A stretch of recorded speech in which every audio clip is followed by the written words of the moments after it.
Okay, अब हम देखते हैं कि एम्बिगुअस इन्वोकेशन क्या है।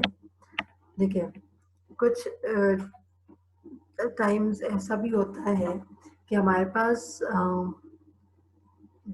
दो फंक्शंस या दो से ज़्यादा फंक्शंस ऐसे होते हैं कि जब हम फंक्शन को कॉल करते हैं तो वो हमें मैच प्रोवाइड कर रहे होते हैं कि हम इस फंक्शन को भी कॉल कर सकते हैं और इस फंक्शन को भी कॉल कर सकते हैं। तो कंपाइलर डिटरमाइन नहीं कर पाता कि हम एक्चुअली कौन से फंक्शन को कॉल कर पा रहे हैं, इनमें से मोस्ट स्पेसिफिक वन कौन सा है। तो इसको हम कहते हैं एम्बिगुअस। एम्बिगुअस का वैसे भी क्या मतलब होता है, जिस चीज़ के दो मतलब समझ आ रहे हो, ठीक है। तो इस चीज़ को हम क्या कहते हैं, एम्बिगुअस इन्वोकेशन कहते हैं हम। तो नॉर्मली जब हमारे पास ऐसा हो तो हमारे पास एरर जनरेट कंपाइल टाइम जो है वो एक एरर जनरेट होता है, वो मैं आपको अभी दिखाती हूँ। ठीक है, इसको देखिए, यहाँ पे क्या हो रहा है, इंट नम वन है और डबल नम टू है, और यहाँ पे डबल नम वन है और इंट नम टू है, और यहाँ पे देखिए हम वन भेज रहे हैं एक वैल्यू, और दूसरी वैल्यू जो है वो हम टू भेज रहे हैं। ठीक है, तो डबल को भी जो है वो हम टू भेज सकते हैं, इसका मतलब है वो, तो इट्स मीन कि ये जो वन है, ये वन इसको भी असाइन हो सकता है और टू जो है वो इसको असाइन हो सकता है।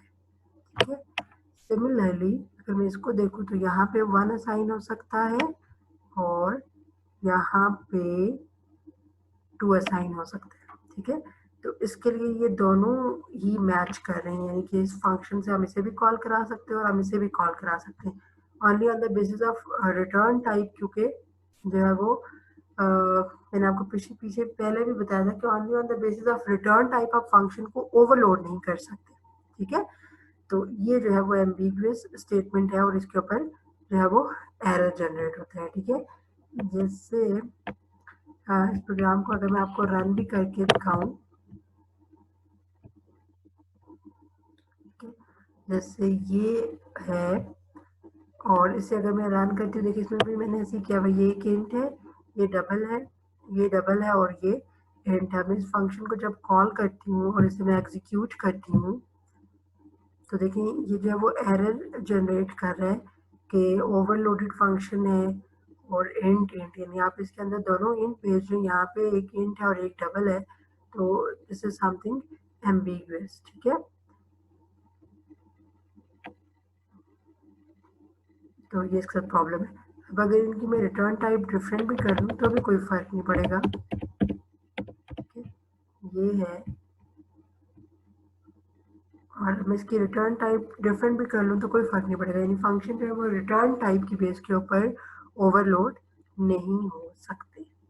ठीक है, तो इस बात का आपने ध्यान रखना है कि इसका इसका ध्यान रखने का क्या मतलब है कि फॉर एग्जांपल अगर आप इसको कॉल करना चाह रहे हैं तो आप, अगर मैं इसको ऐसे कर लूँ तो अभी कोई एरर नहीं है।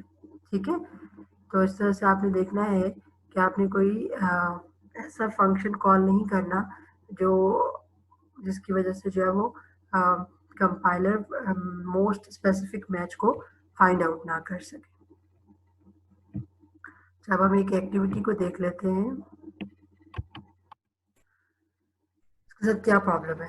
तो इसके साथ क्या प्रॉब्लम है हम देख चुके हैं कि this is P and this is also P, इसके अंदर भी इंटीजर है, इसके अंदर भी इंटीजर है, ये सिर्फ और सिर्फ रिटर्न टाइप की, जो इनकी रिटर्न टाइप है वो डिफरेंट है।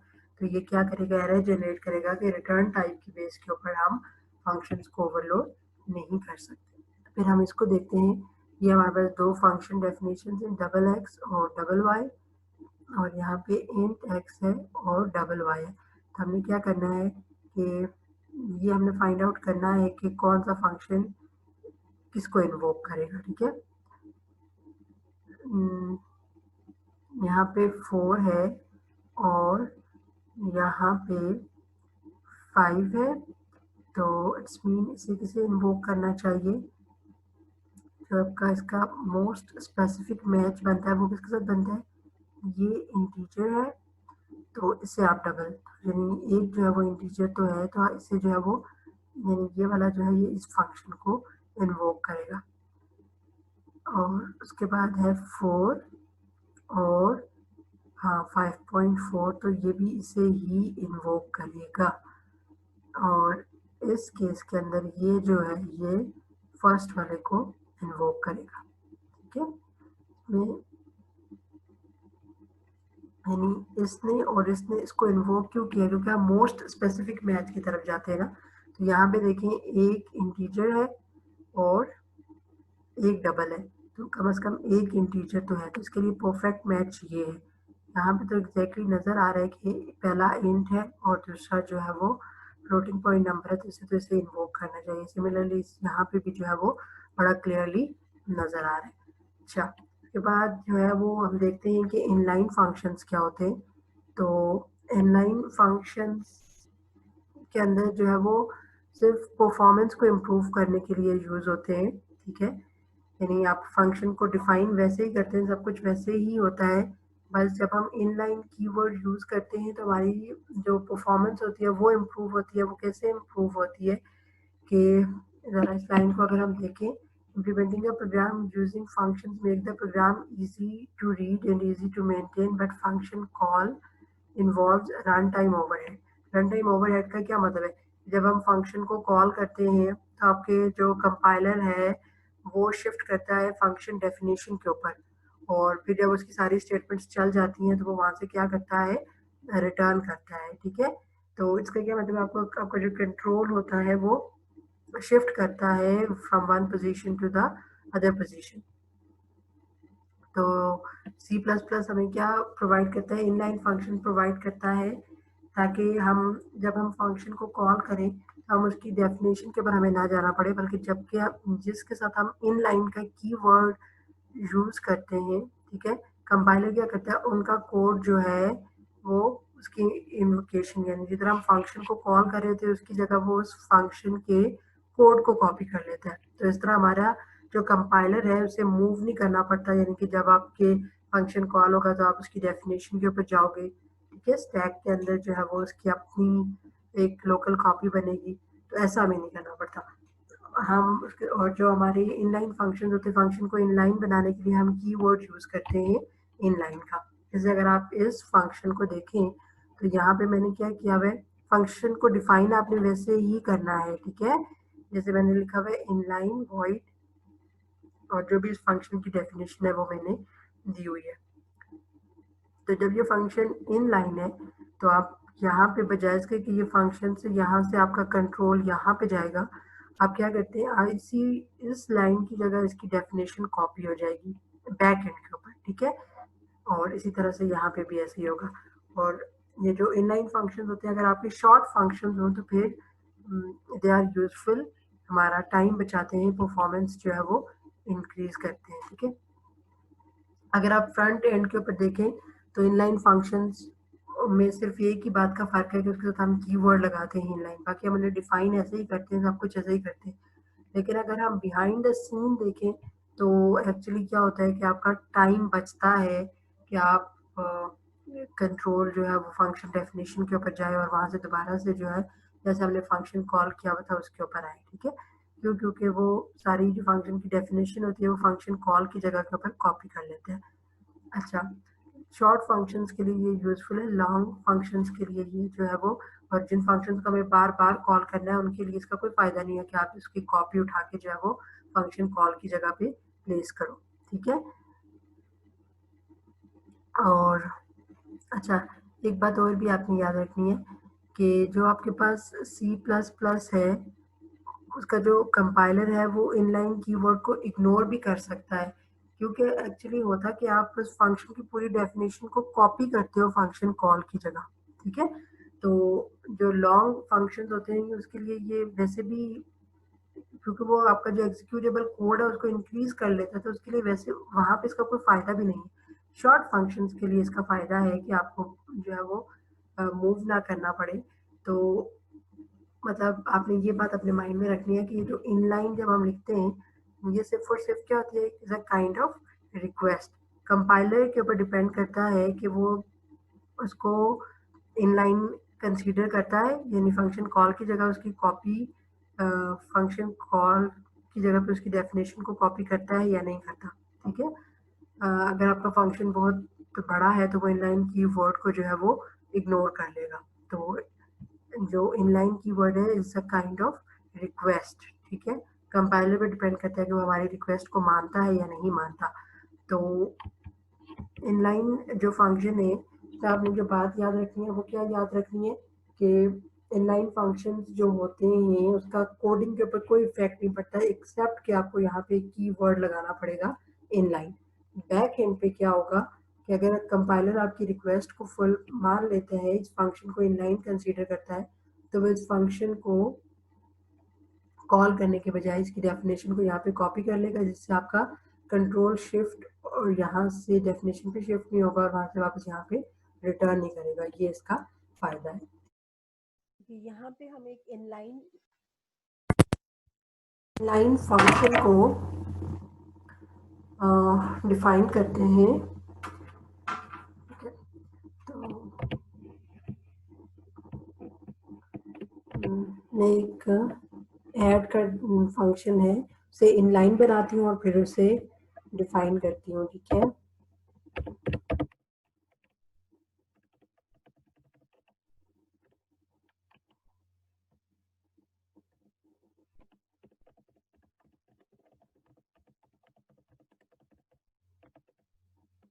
ओके, तो इनलाइन फंक्शन बनाने के लिए हम जो कीवर्ड यूज करते हैं इनलाइन, उसके बाद आपके फंक्शन का नेम और इनलाइन फंक्शन की रिटर्न टाइप, फंक्शन नेम और आर्गुमेंट्स। तो इसके लिए हम दो आर्गुमेंट्स ले लेते हैं, इंट एन और इंट n1।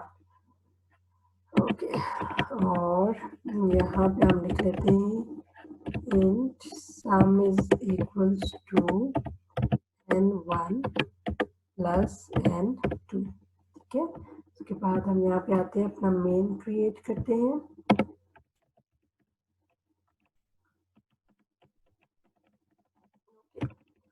और मेन के अंदर हम ऐड के फंक्शन को कॉल करते हैं। देखिए जब हम फंक्शन को कॉल करें तो हम इसे नहीं बता रहे कि ये इनलाइन है या क्या है, ठीक है। यहाँ पे हम एक वैल्यू 5 भेज देते हैं और दूसरी वैल्यू जो है वो हम 7 भेजते हैं।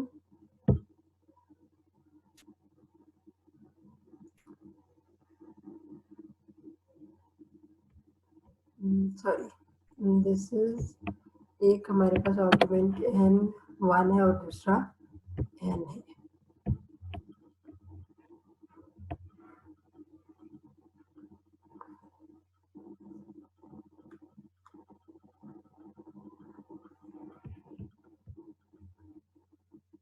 और यहाँ पे हमने, क्योंकि मैं आपको दिखा रही थी कि इससे कोई फर्क नहीं पड़ता, जैसे सिर्फ आपने इसके साथ कीवर्ड लिखा है और उसके बाद आप यहाँ पे सम को डिस्प्ले करा लें, ठीक है। तो आपके पास वैल्यू डिस्प्ले भी हो जाएगी,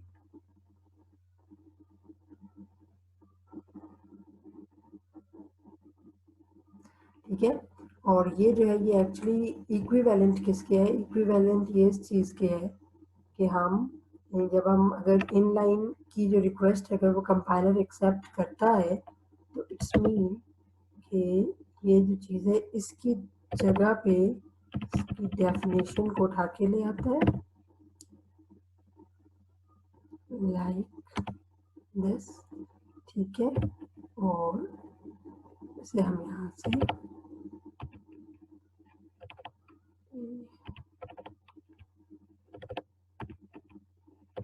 ठीक है। इसका मतलब ये है कि जो हमने इनलाइन फंक्शन बनाया हुआ है ये बैक एंड पे इसके इक्विवेलेंट है कि इस कॉल की जगह इसकी जो है वो डेफिनेशन एग्जीक्यूट होती है, ठीक है। डेफिनेशन की कॉपी यहाँ पे जो डेफिनेशन है उसकी यहाँ पे कॉपी बनती है और उसके बाद वो जो है वो एग्जीक्यूट होती है, ठीक है। अच्छा, अब हम ये देखते हैं कि क्या हम इनलाइन फंक्शंस को ओवरलोड कर सकते हैं। ओके, ये मैंने क्या किया है कि ये इनलाइन फंक्शंस है इन्हें मैंने ओवरलोड किया है कि अंदर दोनों जो आर्ग्यूमेंट्स है वो इंटीजर टाइप के हैं और दूसरे के अंदर जो है वो डबल टाइप के हैं। तो जब मैं इसे कॉल करूँगी तो हम आउटपुट अगर देखें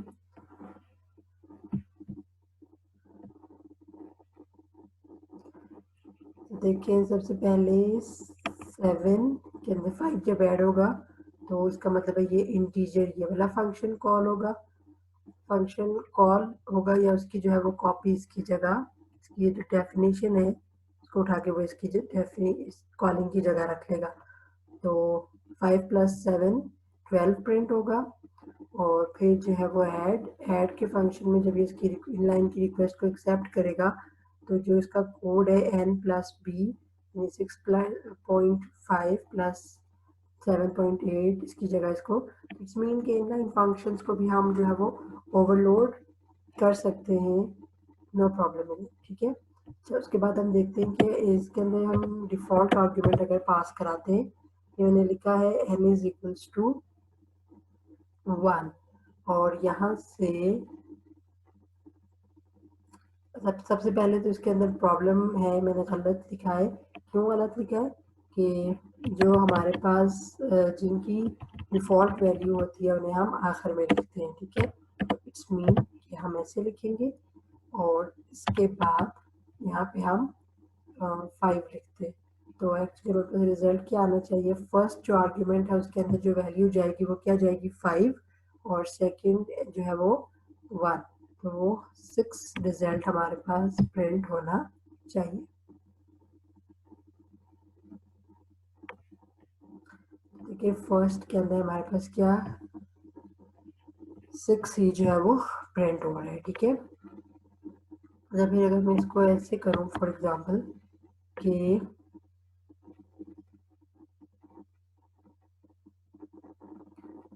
ऐसे कहते हैं यहाँ पे मैं 3 वैल्यूज को फॉर एग्जांपल सम कराना चाहती हूँ और ठीक है, तो यहाँ पे मैं फर्स्ट को वैल्यू साइन कराना चाहती हूँ फॉर एग्जांपल 5, सेकंड को वैल्यू असाइन नहीं कराना चाहती और उसके बाद थर्ड को जो है वो वैल्यू असाइन कराना चाहती हूँ 8, ठीक है। अगर देखिए इसका मतलब आपने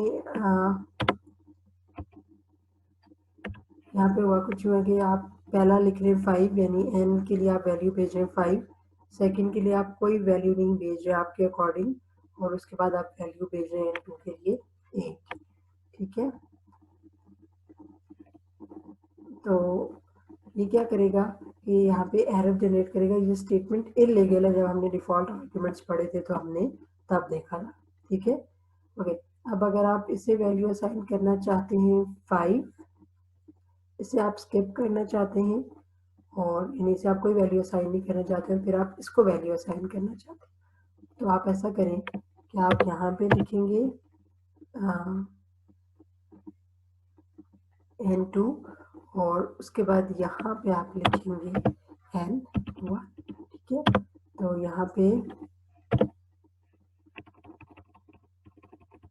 और यहाँ पे तो और ये जो है वो आप ऐसे नहीं लिखेंगे, तो ये क्या करेगा, जो 5 है वो n को असाइन कर देगा, जो 8 है वो n2 को असाइन कर लेगा, ठीक है।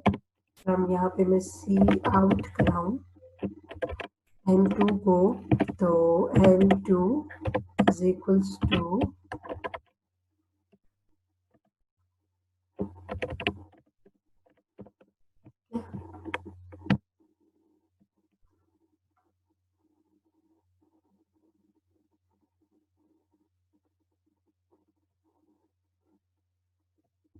तो यहाँ पे आप देखें पहली जो वैल्यू है 5 एंड 1 में कॉपी हुए, n2 के अंदर बेशक आपने डिफ़ॉल्ट वैल्यू 7 रखी हुई थी, लेकिन जो आपने यहाँ से सेकंड वैल्यू भेजी है वो सेकंड आर्गुमेंट में कॉपी होगी और n1 को यही डिफ़ॉल्ट वैल्यू साइन हो जाएगी, ठीक है। तो ये हमने जो है वो डिफरेंट टास्क्स भी देखे related to overloading inline functions and default arguments, ठीक है। तो आज के जो लेक्चर है उसमें हमने क्या देखा, सबसे पहले हमने देखा डिफ़ॉल्ट आर्ग्यूमेंट्स क्या होते हैं, उसके बाद हमने फंक्शन ओवरलोडिंग के बारे में देखा और उसके बाद जो है वो हमने इनलाइन फंक्शंस को देखा।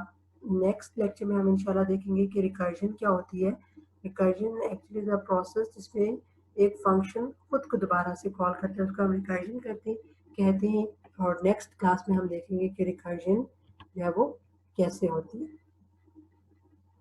तो आज के लेक्चर के छोटे छोटे कॉन्सेप्ट थे जो होपफुली आपको समझ आए होंगे। Thank you.